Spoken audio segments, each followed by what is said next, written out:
Tyke hunched over dusty texts in the quiet archive room. The blue glow from ancient scrolls lit his 4 eyes as he searched for clues. Most scholars laughed at his research into humans, but he remained determined.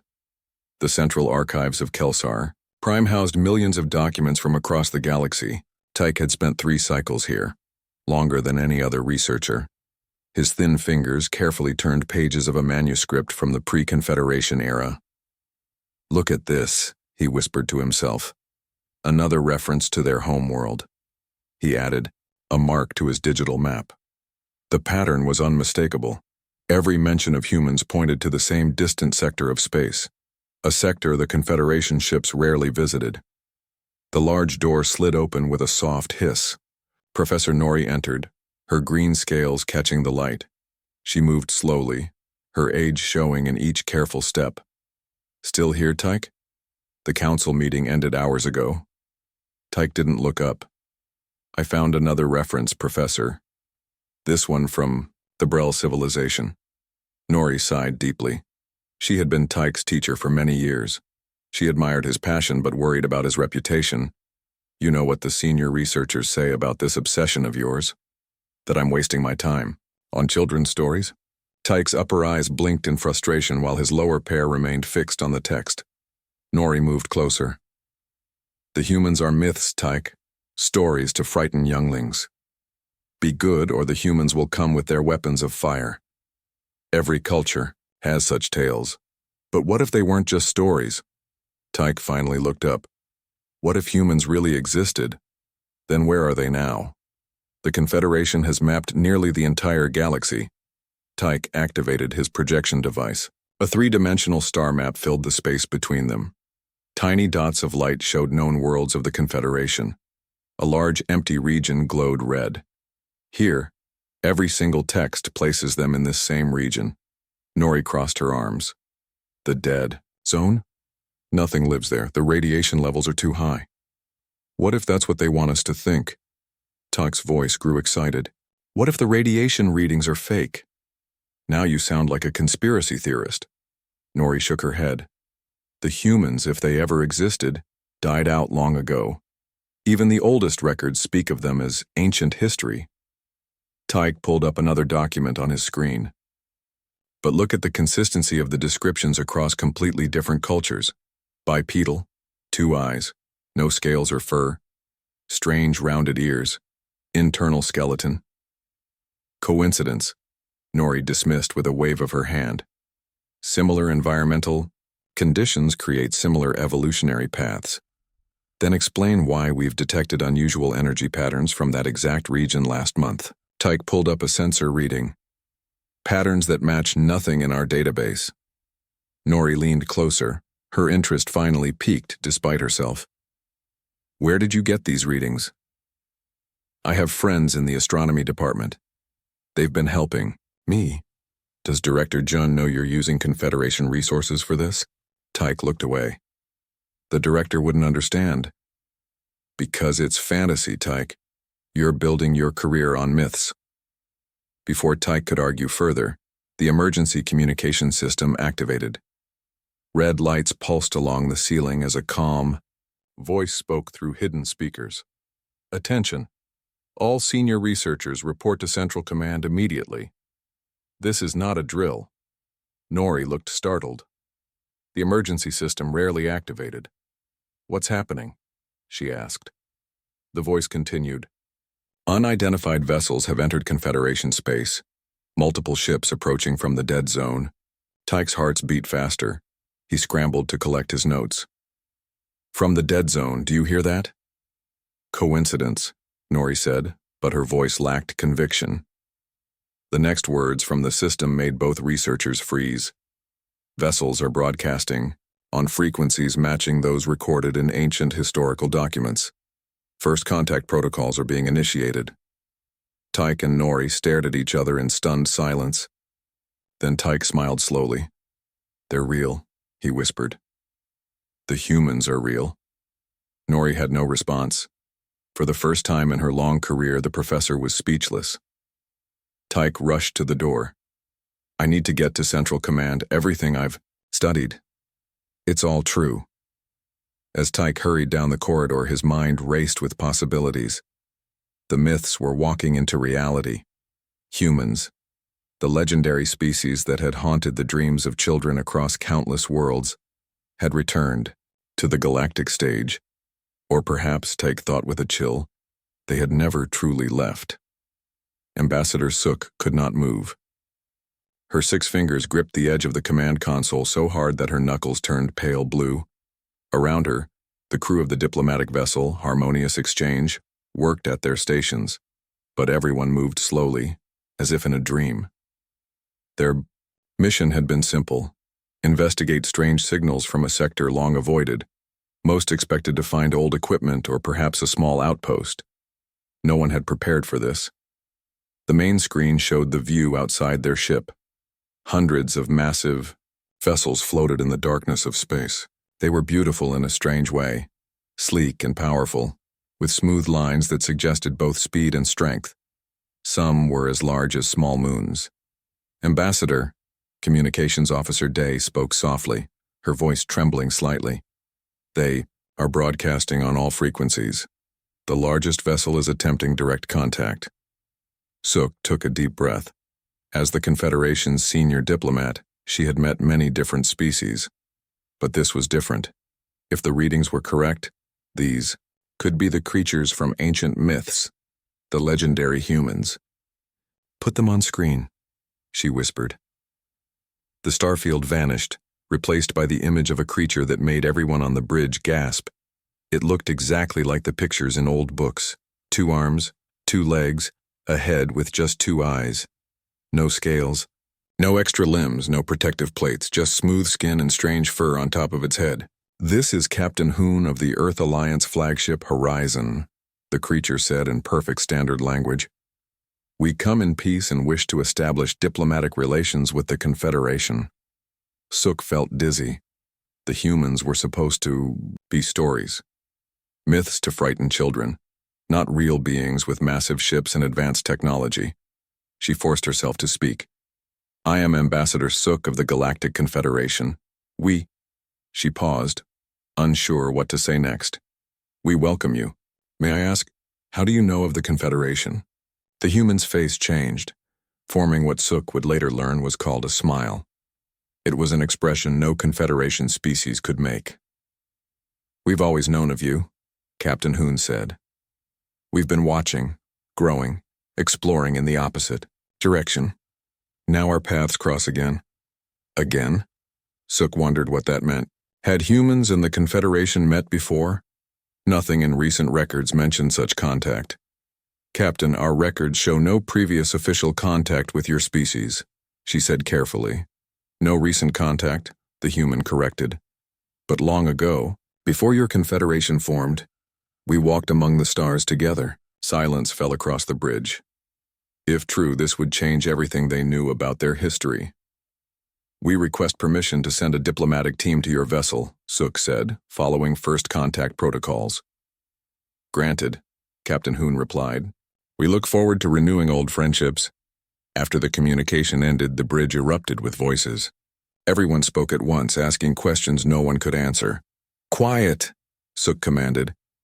"This is a historic moment. We must proceed carefully." She turned to her second-in-command. "Contact Kelser Prime immediately.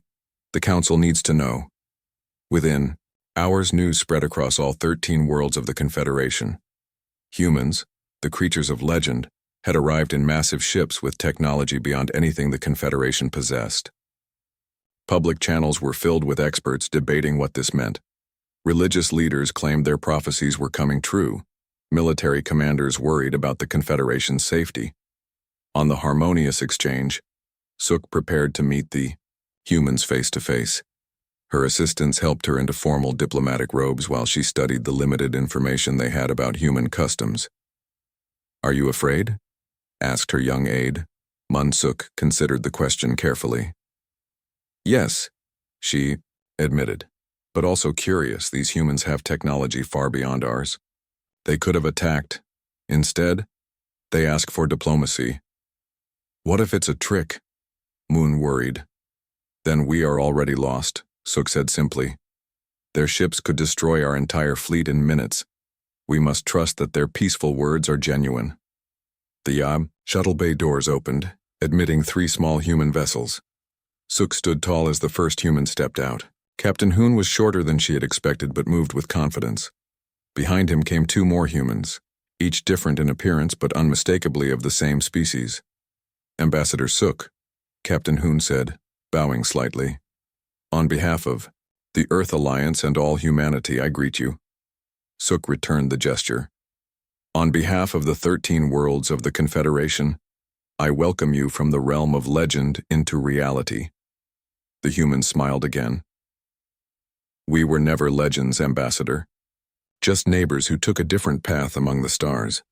As they walked toward the conference room, Suk realized that Confederation history was about to be rewritten. The humans had returned, and nothing would ever be the same. Admiral Lee stood tall as the large room fell silent.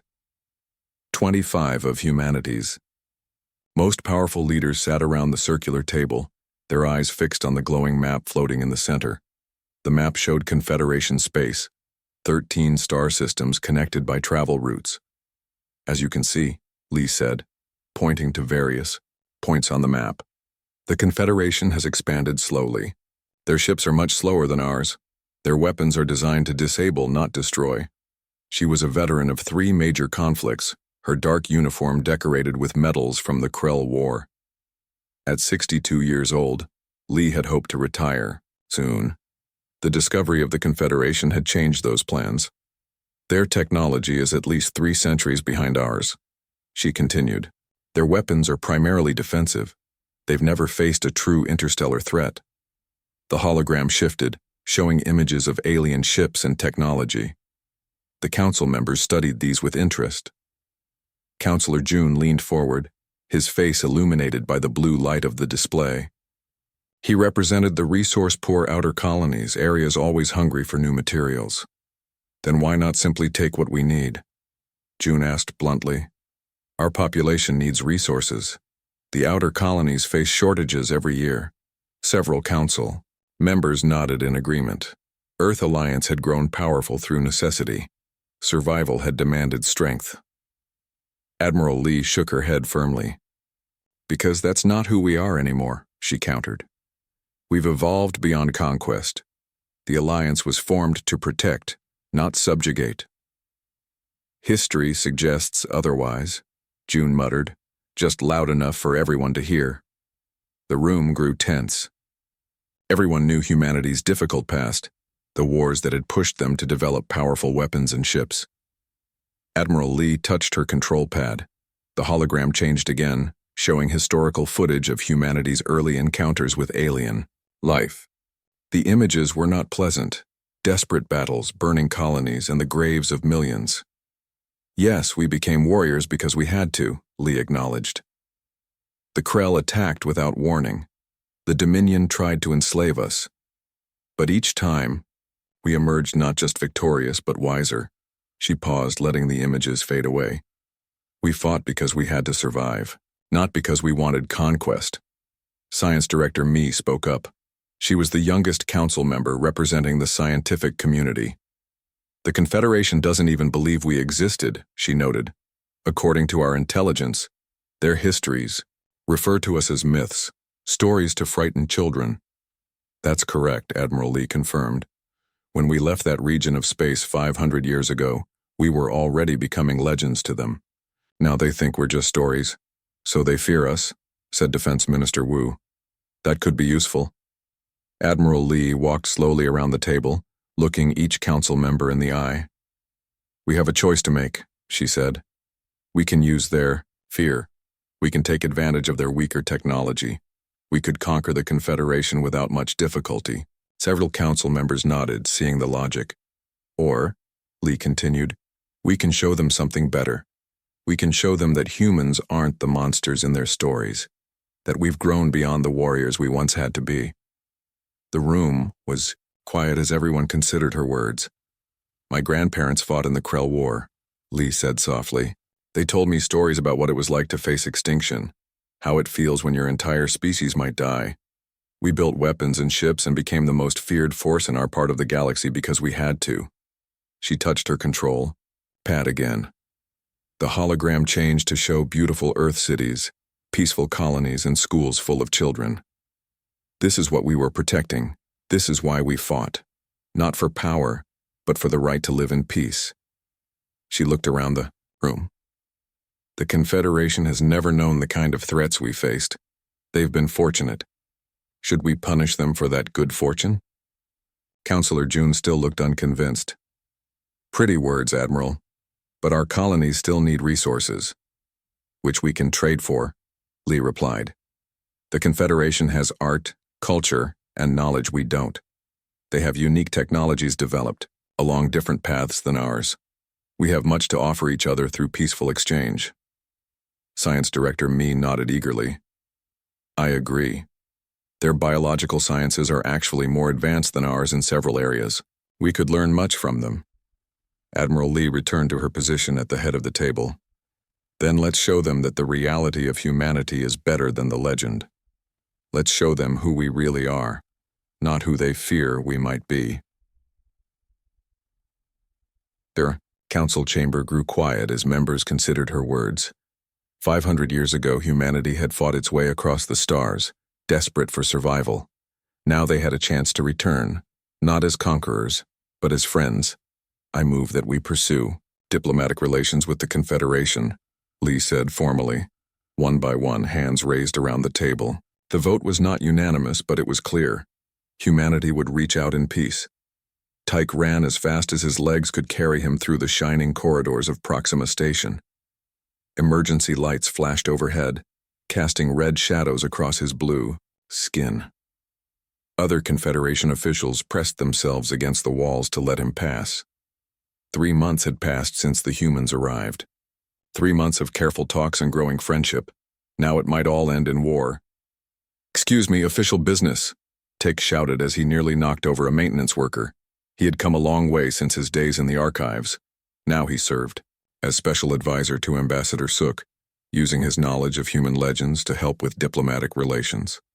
No longer mocked for his obsession, Tyke had become one of the most important xenoanthropologists in the Confederation. The embassy, doors slid open as he approached. Inside, the main conference room buzzed with urgent activity. Screens displayed news from across Confederation space. Where is he? Tyke demanded, looking around the crowded room. Where is Ty, Human Cultural Liaison? Ty looked up from his data terminal in the corner. Unlike most humans Tyke had met, Ty was tall and thin with pale skin.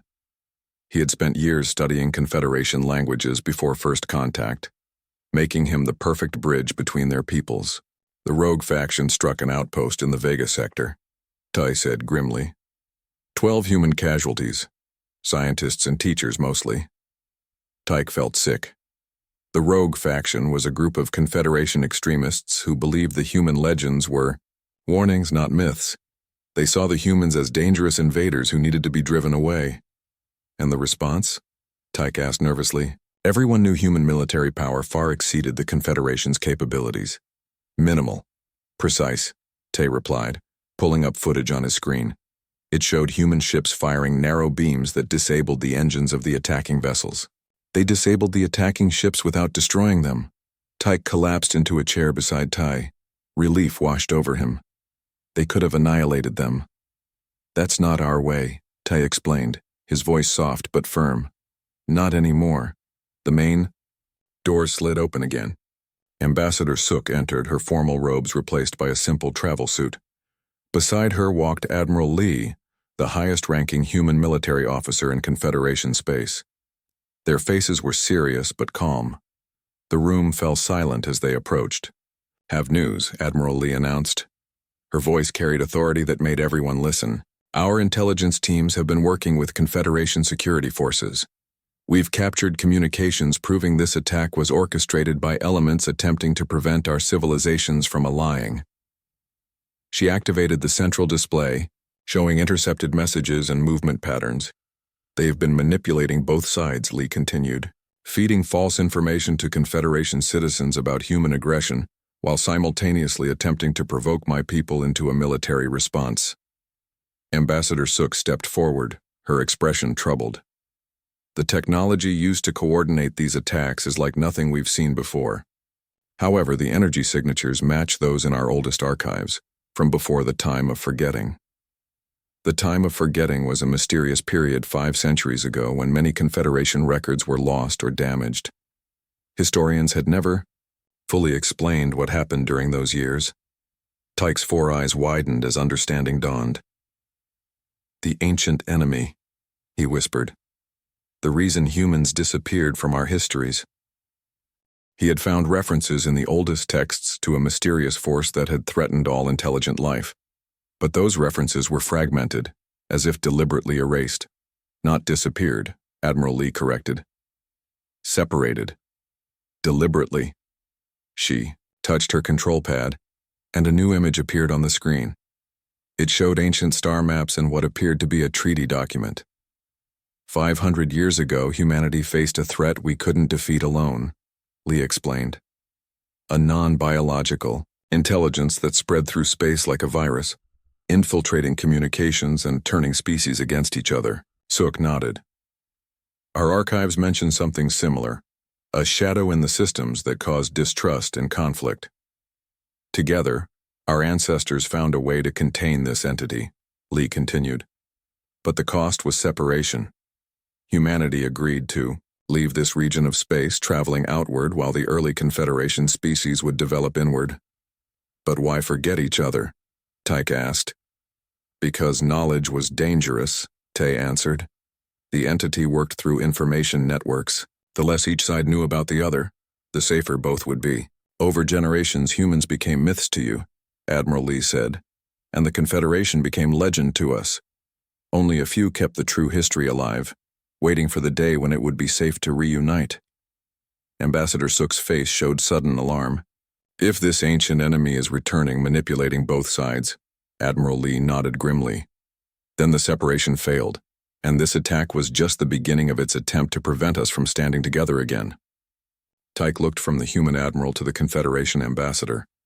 What do we do now? We find the truth, Sook said firmly. All of it. Before this ancient enemy pushes us into a war that would destroy everything. The Great Hall shone with golden light.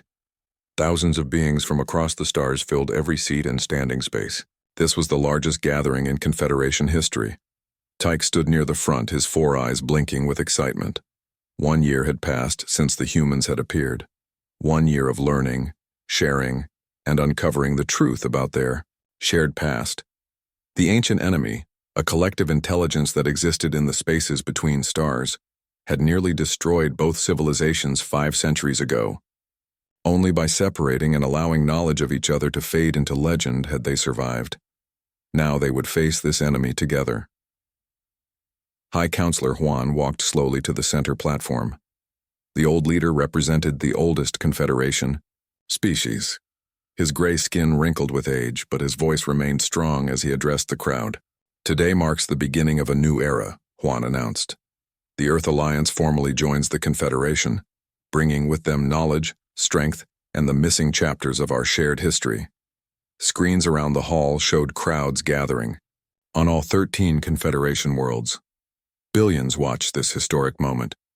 Admiral Lee stepped forward in her formal uniform. New symbols of both the Alliance and Confederation decorated her shoulders. She carried herself with dignity that commanded respect from everyone present. On behalf of humanity, she said, I extend our hand in friendship, as was always meant to be. The 2 leaders signed the treaty document. Cheers erupted throughout the hall. Species that once thought humans were just scary bedtime stories now welcomed them as equals. Humans who had kept the Confederation as secret knowledge for generations now openly embraced their ancient partners. Tyke watched with pride. His lifelong belief in human existence had been vindicated beyond his wildest dreams. Now he served as the head of the new Joint Historical Commission, working to restore the full truth of their shared past. As the ceremony reached its conclusion, a sharp alarm cut through the celebration. Red lights flashed across the ceiling. The cheers died instantly, replaced by confused murmurs. All eyes turned to the massive display screen at the front of the hall. It showed the outer sensor network, the ring of detection equipment at the edge of charted space. "They're coming," Tyke whispered, his voice barely audible. Just as the prophecies foretold, the screen showed vast, dark ships emerging from the empty space between galaxies. They moved in patterns that seemed wrong to the eye, as if they existed partly in another dimension. Their surfaces absorbed light rather than reflected it. The ancient enemy had returned. High Counselor Huan turned to Admiral Li. No words were needed. Both leaders immediately activated emergency protocols. The celebration hall transformed into a command center as panels opened in the walls revealing communication equipment.